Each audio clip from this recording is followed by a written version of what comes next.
So let's do a double cleansing with Bioderma Sensibo. First we need to use the makeup remover.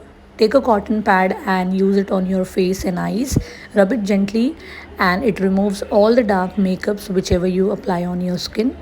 It soothes your skin at the same time and removes all the makeup from your skin. Then apply the face wash from Bioderma Sensibo Gel Moussant, which is a so-free gel cleanser. Rub in your palm and then gently rub on your face. It removes all the dirts and makeup which is left on your skin. It soothes your skin and gives a comfortable feeling on your skin.